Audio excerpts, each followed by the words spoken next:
So um, ada satu orang, dia ini emang spesialis banget dia spesialis banget untuk bencana, untuk di bencana.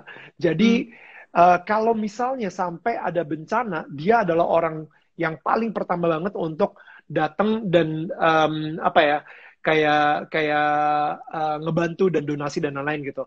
Dan dia selalu keliling-keliling keluar ke ke sekolahan, ke gereja, ke tempat ibadah untuk ngasih edukasi, ke masjid juga dan lain-lain, untuk ngasih edukasi apa saja step-step yang harus dilakukan supaya lu bisa lolos dari bencana. Hal paling pertama yang harus dilakukan, adalah kenalin dulu tetangga lo. Gue tinggal di apartemen. Lu tahu nggak nama orang yang tinggal di atas lo sama nama orang yang tinggal di bawah lo? Lu tahu nggak orang yang tinggal di samping lo, samping kiri lo atau samping kanan lo? Gua di lantai 10 kebetulan baru pindah ke Bali dia. Di lantai 11 kosong. Di lantai yang sebelah juga sayangnya kosong juga apartemen gue. Jadi gue apartemennya lumayan kosong banget gitu. Jadi sebenarnya siapa tetangga lo? Itu tetangga lo yang pindah ke Bali, coba sini gue yang kepoin mana orangnya. Makanya gue lagi nyari tetangga kan, makanya gue kemana-mana dengan tetangga kamu gitu. But anyway, jadi lu harus tahu banget nama tetangga lo dan nomor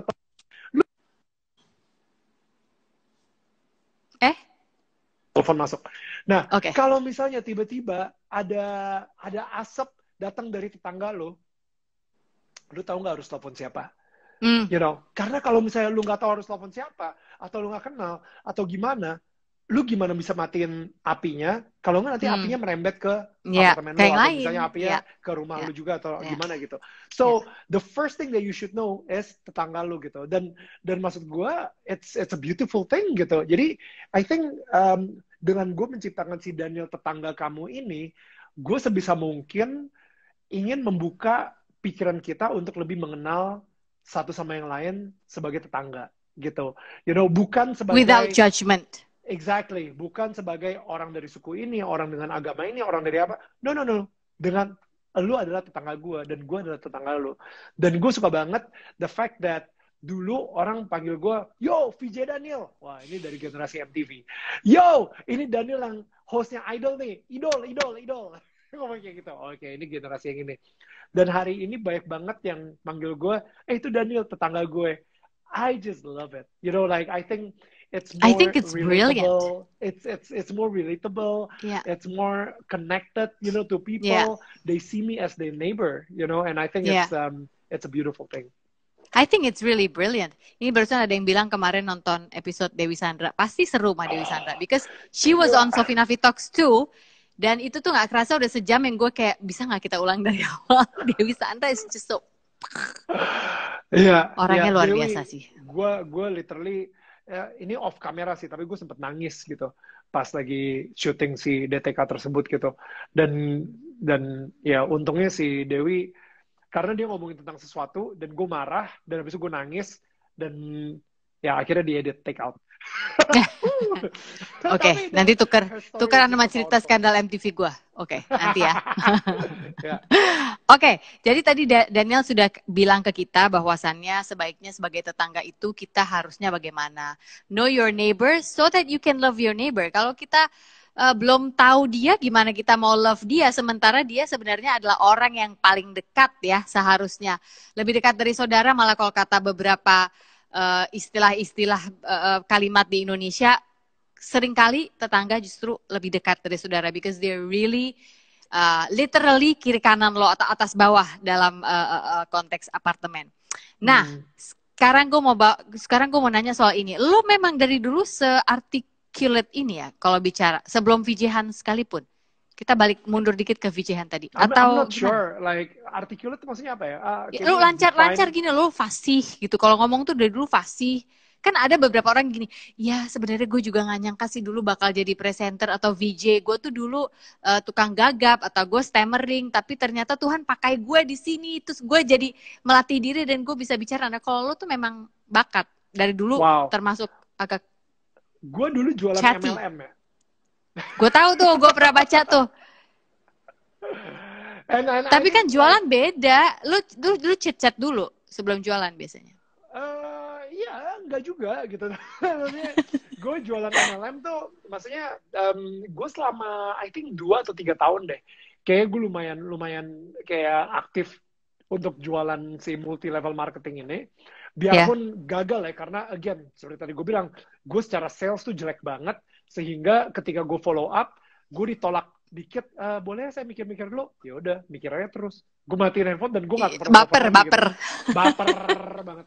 Jadi akhirnya kayak gue sebagai multi level marketer gitu gagal banget.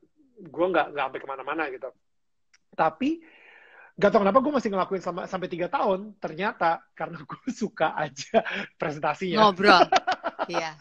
Presentasinya. Karena orang ketika gue presentasi tuh, ternyata ketika gue selesai presentasi, gue ditepuk tanganin. Gue suka gitu ditepuk tanganin. Terus nggak taunya di reject, lo nggak terima. Itu dia gitu. Sama.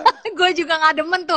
Gimana maksudnya? Tadi katanya suka. Terus kok nggak jadi? Gue suruh mikir. Pas gue presentasi, lo udah sampai tepuk tangan segala. Sekarang kenapa lo nolak gue gitu kan? But anyway, akhirnya gue ngerasa gara-gara itu sih gue diterima di MTV gitu, pas di ruangan casting. Itu lo yang daftar sendiri? Apply sendiri atau? Gue kirim video gitu ya ke PO Box mana gitu ya saat itu. Dan habis itu gue di casting, dan dari di casting ya masuk 10 besar, jadi finalis, dan akhirnya menang di VJ. Zaman lu finalis 10 ya? Betul. Zaman lu? 8. Oke. Ya, kuotanya budgetnya lebih naikkan dikit lah. Budget naikkan dikit ya waktu lo. Waktu gue masih yang awal-awal budgetnya kecil. Oke, lanjut lagi. Lu sebenarnya bisa bisnis apa enggak sih? I know you have the shirt company, the clothing company, you have your Daniel Mananta network. It shows that you can actually do business. Tapi menurut lo ngerti bisnis nggak? Gua mungkin, this is a good question ya. Maksudnya bisnis itu apa sih? Gitu. I think itu dulu yang gue pengen tahu gitu. Maksudnya kayak definisinya yang lo ngomongin, lo ngerti bisnis atau enggak? Itu dalam hal apa gitu? Oke, dalam hal lu menjalankan sesuatu bukan sebagai bukan sebagai bawahan. Lo nggak kerja untuk orang. Dalam pengertian sesimpel itu. Lo sebagai enggak, ini gue yang bikin barangnya. Gue pengen ini, gue pengen dagangin ini gitu. Oke. So yang the bitter truth yang gue harus terima ini 2019 kali actually, bahwa gue bukan seorang CEO gitu. I'm not a good manager. Jadi again itu 2 kelemahan gue ternyata ya. Yang pertama adalah tadi sales, yang kedua management. Ketika gue mulai disuruh manage sesuatu, apalagi orang-orang di bawahan gue gitu misalnya, itu gue berantakan banget. Pusing banget, karena gue orangnya, I'm a creator. Otak gue itu lebih banyak about creating something, dan gue pengennya cepet-cepet gitu. Tapi ketika gue disuruh ngurusin, finance, gue ngeliat, ngestrategiin antara finance power kita dengan, produk yang akan kita keluarkan, itu gue udah berantakan banget. Stok kita ada berapa banyak, dan lain-lain. So, I'm not that like in that sense gitu ya kalau misalnya bisnis. Tapi to have a vision, to be a visionary in a company, to own a business, dan abis itu gue punya partner yang bisa jadi kayak COO-nya gitu ya, ngurusin operational dan lain-lain. I'm great at that karena gue punya beberapa bisnis malahan gitu, bukan cuma satu aja. Makanya definisi entrepreneur adalah ketika lu mempunyai banyak bisnis gitu kan. So I think I'm a great entrepreneur, but maybe I'm not a good business operational atau business manager kayak gitu. Business manager, oke. Oke. Well, that's really good that you know these things ya. Karena kan banyak banget orang yang I think they can only wish to be where you are, dalam arti, gila nih setelah nonton ini baru terbuka gitu pikirannya bahwa pantas aja ya gue ngerjain bisnis tuh tiap hari pulang kayaknya bahu berat, kepala pusing. Ternyata gue butuh beberapa divisi to help me di mana I lack gitu, di mana gue kurang. Jadi oke, lu bahwasan tadi pertanyaan gue itu tadi kan adalah yang simpelnya. Sorry, gue pengen kayak nge-redefine business gitu ya. Maksud gue gini, ketika ada problem, misalnya dunia ini ada problem, dan habis itu lu keluar dengan solusinya, dan lu mulai nge-charge uang untuk solusi yang lu tawarkan, itu adalah bisnis, right? Ya, betul. I think that's the essence of it. In a way, ketika ada problem dan lu mempunyai hati yang sangat melayani untuk solve the problem, dan orang membayar buat service yang lu barusan berikan untuk solve the problem, itu adalah bisnis. Yeah. So, itu bisnis pada esensinya gitu. And I think betul. Hari ini I solve a lot of problems. You know, bukan cuman untuk. Jadi ternyata ya, ketika gue pernah datang ke wedding, misalnya ke acara, dan mereka pakai MC yang murah. I'm so sorry, there's no other way to describe this. Ya, memang. Dan ternyata acaranya berantakan banget. And then, gue baru sadar, value gue ternyata sangat besar sekali. Ternyata butuh banget MC yang profesional, master of ceremony, yang sangat profesional, yang bisa, kalau misalnya sampai ada apa-apa, kekacauan, dia bisa nge-handle hal tersebut dengan kepala dingin, dengan sangat relax dan calm, dengan kayak, oh, it's actually part of the show. You know, like this. I get that. You know what I mean? Aku cukup beruntung zaman dulu sempat ada satu acara, aku lupa ya, off air kayaknya, sama Om almarhum Chris Biantoro. Dan waktu itu juga sama Om Kusendratmo. Dan berkali-kali dua orang ini selalu bilang sama gue gini, Sof, master of ceremony means you're the master. Don't come in here dan tidak punya karakter master. Wow. Lu cuma penyambung dari satu mata acara ke yang lainnya. That's not a master of ceremony. So good, right? Dari situ gue baru ngeliat, berarti kita punya hak bicara, kita punya hak memberikan suggestion, dan kita punya hak menolak. Itu yang orang suka lupa. Kadang-kadang suka, nanti gini aja ya, nanti gini. Kalau menurut kita enggak, menurut pengalaman saya akan begini. It took me years to understand that, sampai akhirnya gue berani ngomong, sorry mas, sebelumnya saya cuma mau bilang begini. You know, tadinya kan takut, kalau di Indonesia kan sering takutnya dibilang, sok nih, besok-besok nggak usah dipakai lagi, bla bla bla. Tapi kalau these days kayaknya enggak deh ya, kalau daripada. Enggak sih, menurut gue jam terbang juga sih, Sof. Maksudnya lo Sofi Navita gitu, obviously gue Daniel Mananta, udah you know. Tapi kalau misalnya sampai baru-baru awal-awal, gue juga nurut-nurut aja gitu ya, untuk sendiri gitu pasti kan. Gitu. Itunya bener. Tapi maksudku untuk teman-teman yang di sini adalah master of ceremony, you need to get to that point di mana lo berani ngomong gitu ya, tentunya nggak ngegas, tapi berdasarkan pengalaman saya, bla bla bla. Ya, karena biasanya kadang-kadang kalau kita turutin tapi hati kecil udah kayaknya gimana, terus di tengah-tengah berantakan kita yang kayak mancal sepeda jalanan nanjak, kalau menurut gue gitu loh. Beresin kekacauannya lebih susah. Dan ini yang paling gue suka. Gue mau kasih lihat lu something. Jadi gue selalu bilang kalau misalnya master of ceremonies itu it's an anointed job. You know, it's a biblical job. You know, karena ada di Injil. Jadi di Yohanes 2 gitu ya. Gue gak tahu kalau misalnya lo ngelihat atau enggak gitu. Tapi ini sampai, ini Jesus man yang bilang gitu. Tell me. Di sini di ayat, tapi ini New Living Translation ya.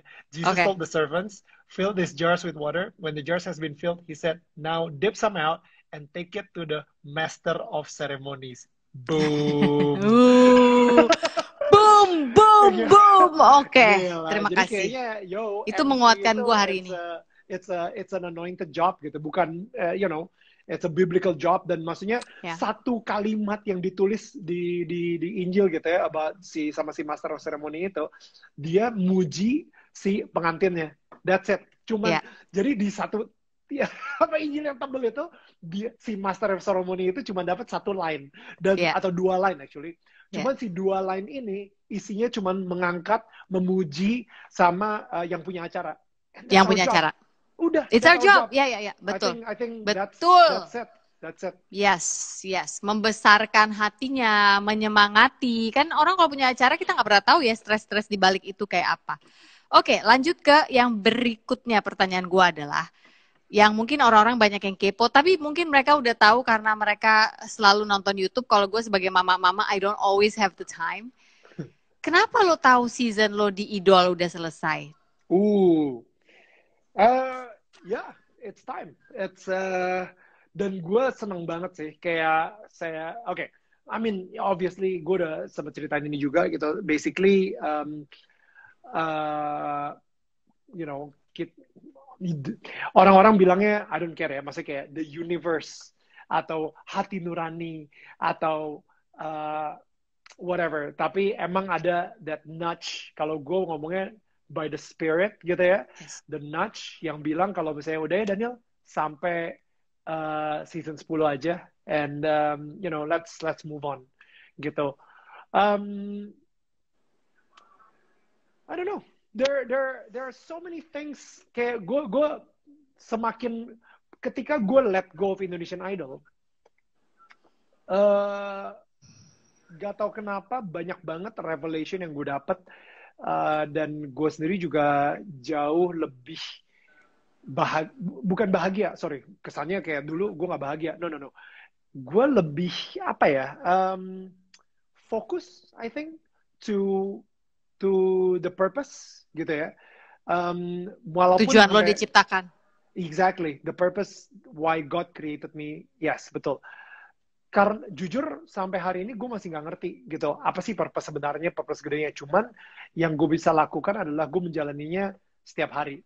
Tapi setiap hari itu it's a fulfilled day, it's a content day gitu. You know, gue nggak konten dalam arti bukan gembira ya teman-teman, sukacita. It's a totally different word ya. Konten bukan konten penuh. YouTube ya guys. Penuh. Yoi, konten YouTube. Merasa dipenuhi. Gitu. Ya. Dipenuhi. Ya. Jadi whole. Bahasa whole. Sekarang whole ya. Jadi I don't know. Kayak sekarang ini gue bisa bilang kalau misalnya gue bisa fokus sama resting, you know. Gue bisa fokus sama so many things, you know, building my channel. Yeah. So I'm just like, gue sendiri juga nggak tahu apa rencananya ke depannya, tapi for some reason right now I feel at peace. Gue benar-benar ngerasa damai banget. Even though it means less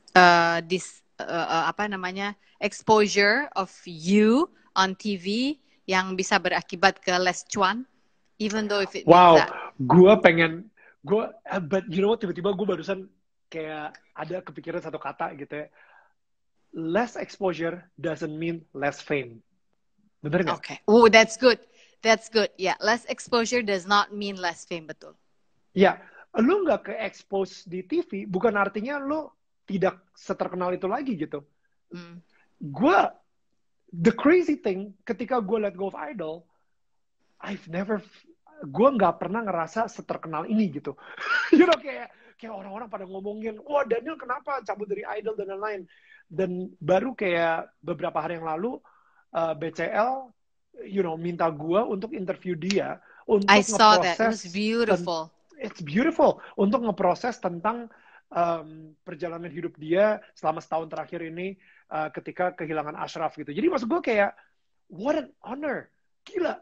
Itu menurut gue salah satu milestone di karir gue juga gitu. You know, biarpun itu bukan acara TV yang besar, biarpun itu bukan sesuatu yang ratingnya gede banget gitu, segede I don't know Ikatan Cinta sekarang ini gitu. Tapi it's a milestone on its own gitu, sesuatu yang purpose gue dapat, and yet sangat rewarding banget, you know, dari segi exposure dan lain-lain gitu menurut gue. Mungkin kalau boleh gue rephrase, kalau boleh, I don't know if you feel this, less fame, karena gue merasakan ini dalam mungkin scope yang lebih kecil ya, jauh lebih kecil dari lo. Ketika kita pindah ke Bali dan yang lain-lain, less fame tidak berarti less value. Dan maksud gue, kalau value ketika orang melihat lo sebagai talk show host, betul, nggak hilang dari lo gitu. They still trust betul, you. Betul. Identitas gue sebagai host Indonesian Idol nggak akan pergi kemana-mana kok. Yes. Identitas gue sebagai VJ MTV juga nggak akan kemana-mana. Yeah. You know, dan so good ya. Yeah. I think value kita atau nilai kita itu nggak terpatok hanya di acara yang kita lagi host atau apapun gitu. You know, like nilai kita atau identitas kita itu bukan terpatok sama kerjaan yang kita lagi lakukan. Betul. That's good. Oke. Sekarang gue mau nanya, karena dari tadi kita bicara, lo selalu menyinggung soal Tuhan. So I really feel that you are a spiritual person. Have you always been a believer? Dan gue gak bicara tentang agama ketika gue bertanya ini. Believer dalam arti, kalau menurut gue adalah, have you always been a believer? Believe bahwa Tuhan itu adalah Tuhan Allah yang baik. Karena gue juga banyak mengenal orang yang, again, makanya gue bilang kenapa gue gak bicara ini adalah agama, karena some people claim they know God, but melihat Tuhan sebagai Tuhan yang punya hobi menghukum, punya side job ngehukum gitu. Have you always been a believer? Atau ada yang mengubah lo? Gue yakin banget lu juga sering dengerin gue ngomongin soal ini gitu di DTK juga gitu, di Dan Tentang Kamu atau even channel YouTube lainnya gitu. Maksudnya justru gue sempat mempunyai image Tuhan yang maha penghukum itu gitu. Sangat ritual banget. Gue sempat males ke gereja atau tempat ibadah apa, gereja Katolik, gereja Kristen atau manapun gitu, karena ya gue males nyembah Tuhan yang sukanya menghukum. I mean, I'll just be honest with you gitu. Gila, gue nggak suka malahan ketika gue merasa tertekan kalau misalnya gue dosa dikit, Tuhan bakal cepush. Yeah. Like, atau awas kayak, tunggu gitu lo. ya. Lihat nih, nanti di selama 1 minggu ini lo akan kena sial nih. Lihat kan, kan lo kalah lagi kan di main bola sama tim bola lu tuh yang mengecewakan. Gara-gara lu gak ke gereja sih minggu lalu, makanya lu jadi tim lu kalah. Ini semua gara-gara lu. Dan itu, that's the story of my life. Ketika high school, gue sampai bener-bener bener-bener gak suka. Dan ritualnya pun juga gue akhirnya berdoa hanya sekedar ritual gitu, karena gue daripada nggak doa mendingan doa gitu kan ya, bukan karena lo pengen komunikasi, karena takut. I think itu dia. Maksudnya orang bilang takut akan Allah gitu ya, takut akan Tuhan. Sayangnya definisi gue akan takutnya itu beda gitu. Gue takut akan dosa malahan. Takut akan dosa, takut akan hukuman. Dan itu yang ya definisi yang salah banget. Jadi semakin malah bikin berdosa kan biasanya kalau takut akan hukuman, karena udah mikir udahlah, kalau kata orang Sunda kagok aral ya, kagok nanggung gitu loh. Lo sebenarnya Batak apa bukan sih? Gue kayak Batak kelamaan di Bandung, Jack. Anyway, akhirnya itu ternyata gue selama ini menyembah Tuhan yang diciptakan oleh manusia gitu, Tuhan yang maha penghukum, Tuhan yang maha pemarah, Tuhan yang sangat apa sih kita bilangnya ngungkit-ngungkit, ngungkit-ngungkit. Jadi ya Tuhan yang serius banget, yang nggak ada bercanda-bercandanya gitu kan. Dan ternyata emang itulah yang diciptakan oleh pemuka agama gue, yang diciptakan oleh keluarga gue, atau mungkin guru sekolah gue dulu. Nah, guru agama gue. Sampai akhirnya ketika gue mengalami sendiri gitu ya, the good news gitu, si kabar gembira itu gitu ya, mengenal Jesus Christ as my savior gitu, Tuhan Yesus sendiri gitu ya, dimana gue ngerasa wow, dia benar-benar mencintai gue banget apa adanya, dengan semua kesalahan-kesalahan gue, dengan semua ketidaksempurnaan gue. Dan kalau misalnya gue salah, dia nggak akan ngasih sial lo selama 1 minggu ini gitu ya. Justru dia malah bilang, gue ngerti kok, karena gue juga dulu pernah jadi manusia, dan gue ngerti banget kok kalau misalnya lu bisa ngelakuin kesalahan tersebut, karena, hey, I was like you too. Emang itu that's salah. why he is Emang 100% God and 100% manusia dalam arti, ya dia pernah alami itu, supaya kita kalau mau ngomong apapun juga, lu nggak ngerti sih Tuhan, jadi kurang uang, nggak ngerti kalau makan pas-pasan, nggak. He's been through all that, anak tukang kayu, men.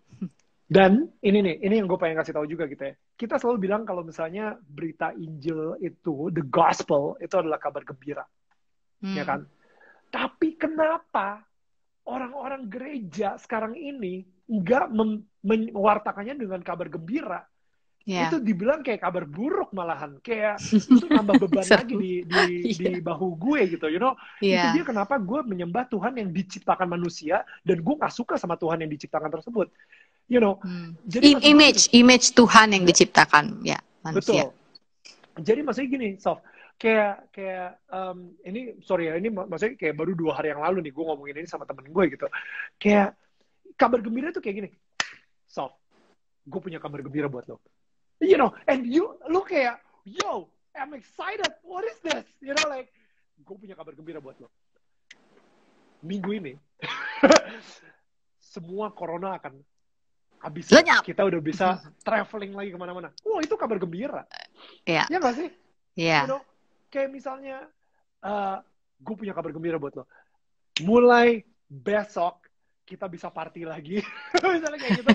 Kita bisa kayak seru-seruan lagi. Atau gue punya kabar gembira buat lo.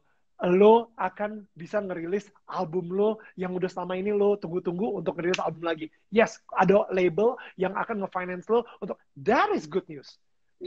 Ketika lo denger itu, hati lo berbunga-bunga, lo, you enjoy listening to it. Like kayak, oh please tell me more, I want to know more. Ya nggak sih? Itu kabar gembira gitu, in the most essential way. Kabar gembira gitu ya. Ini kita bicara konteks dengan pertanyaan yang tadi gue tanya. So, which brings me to the end of my question, gak kerasa ya. Jadi siapa Tuhan buat lo?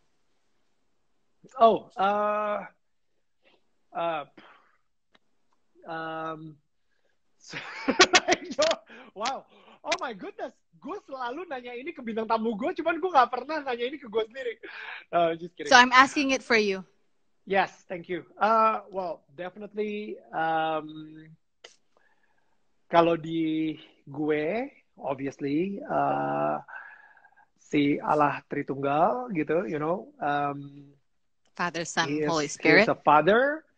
He is also the Son, and He is also the Holy Spirit, which is, menurut gue, mereka 3 ini adalah bisa menjadi ayah, bisa menjadi teman, bisa menjadi comforter, yang benar-benar kayak membuat gue tenang, penghibur, bisa menjadi warrior, pembela, the advocate gitu ya, buat gue. 3 ini benar-benar bisa. Jangan lupa tabib juga ya, penyembuh, tabib. Oke, itu juga. Lah kenapa gue yang jawab itu? Ya, oke, sure, thank you. Dokter ya. Ya, dokter. The perfect healer gitu misalnya. Yeah, like pretty much like the miracle worker. Yeah. Yeah, so itu sih. Wow. Oke. Jadi nggak kerasa udah mau sejam. Gue nggak bingung kok gue. Gue ngerti banget maksud lo. He's your everything. Tuhan. Basically, tapi he's everything good ya. But anyway, hey, but I just want to know kayak oh, by the way, lu tahu kan kalau misalnya lu verified dan kita ngobrol kayak gini, ini bisa lebih dari 1 jam? Tahu gue. Yeah, so it's okay. I can talk more. Oh, ya udah besok-besok Daniel it. Daniel tetangga kamu di ini aja deh. Gue bikin Zoom ya, terus gue yang nanya lo. Hai Daniel tetangga kamu, saya yang mau tanya sekarang sama kamu. Versi yang lo. Nanti kalau misalnya gue ke Bali, gue ketemuin lo lah ya untuk ngobrol-ngobrol. Iya, take your time. Gue cuma mau nanya satu lagi. Your wife and your kids. Satu lagi aja deh, satu lagi aja. Orang-orang kan sering bilang kenapa sih nggak pernah ditunjukin atau apa.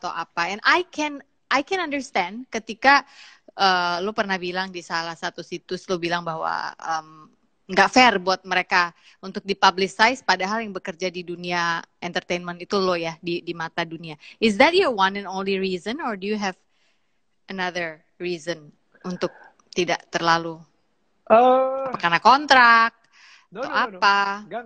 It is my one and only reason. Dan well, actually the second reason istri gue emang nggak suka muncul di kamera. Okay, now we know. Oh, okay. Alright. So now we know guys, jadi jangan tanya-tanya melulu ya. Itu udah ketahuan dah. 2 reason malah dikasih di sini. Orang kalau nggak suka muncul di kamera, ya kenapa sih nggak usah dipaksa deh, ya kan? Speaking of ini muncul dia barusan. Hai, mana?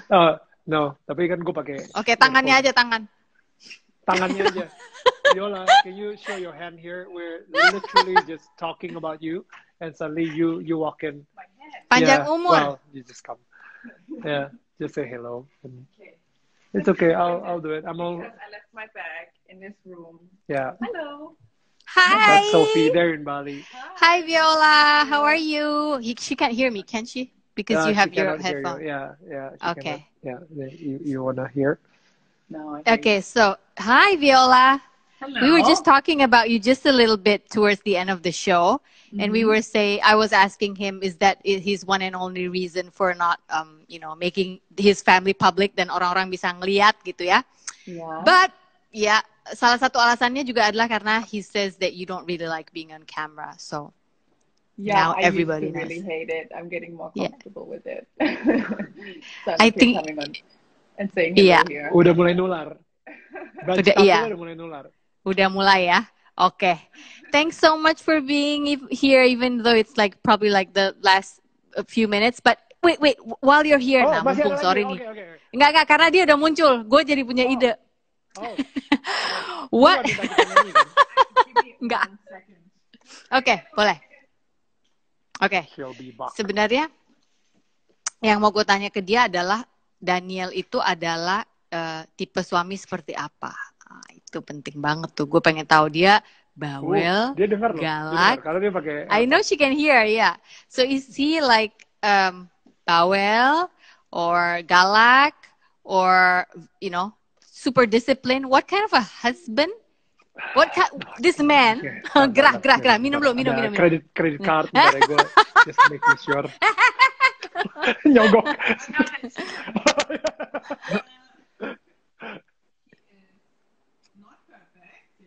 Okay. But he's super dedicated. Mm-hmm. Easy to say sorry. He always has an open ear to talk. Kekecilan ya? Suaranya kekecilan. Iya, kekecilan. Jadi dia harus deketan. Okay. Is that better? Yes, please. So he's not perfect. He's dedicated. He's not perfect. He's super dedicated. He's easy to say. He easily says sorry when he he knows he's wrong or when beautiful. We discuss things. He's not insisting of being right. He is having fantastic values that I admire. And he's the better parent. Really? I often think he plays more with the children than I like to play with the children. Very dedicated in teaching them. And even though he's tired from work, he will still make the time because he decided that he wants to be this kind of father. He takes time for date nights because he decided that's the kind of relationship that he wants to have, and he works on relationship. Very dedicated to improving and working on a relationship, and what else? How long? Everything is go on? Everything is bagus. Everything. Ada listnya. Everything is bagus. Everything is bagus. Okay, just one or two. One or two bad sides.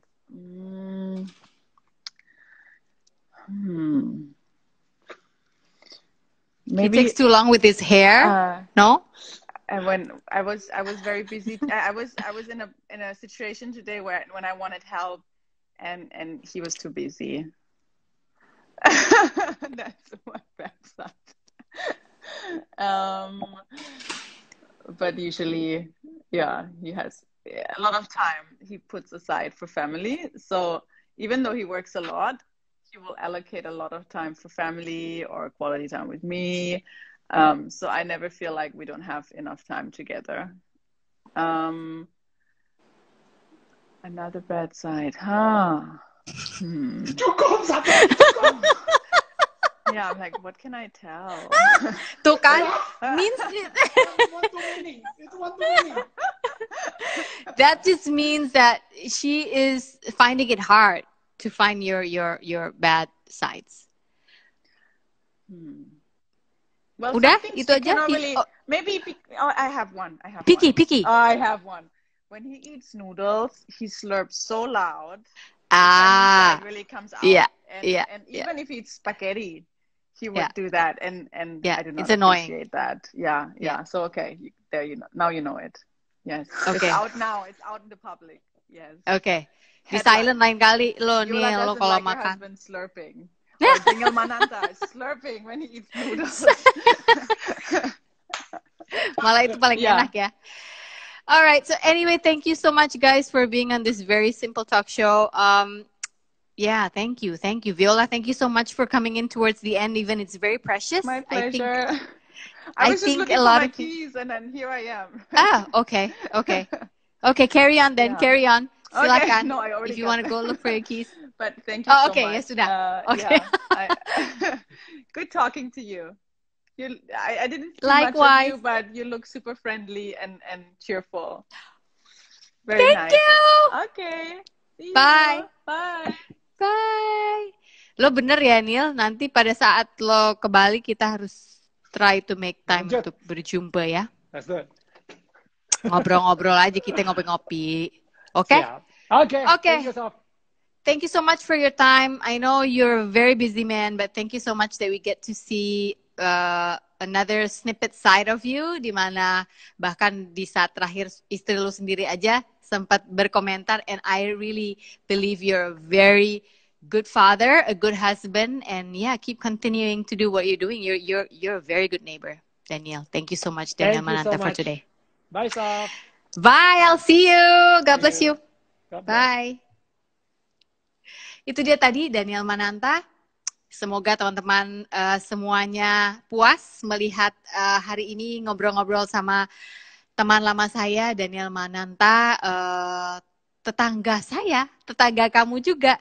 Jangan lupa untuk yang belum tahu atau belum pernah nonton, baru cuma lihat kayak cuplikan-cuplikannya doang, watch Daniel Tetangga Kamu, because it's one of the best shows there are really on YouTube these days. Daripada kita nonton yang enggak, banyak isi prank doang. I think DTK is one of the best. Thank you very much you guys for today. Terima kasih juga sudah bersabar dari awal sampai akhir. Minggu depan kita akan ngobrol-ngobrol dengan seorang ibu yang adalah seorang penyanyi juga. I won't give you too much details, but yeah, you just gonna have to wait. Terima kasih ya hari ini sudah menyaksikan Sofina Talks. You are loved. Bye-bye. Don't worry, akan ada di IGTV juga. Bye.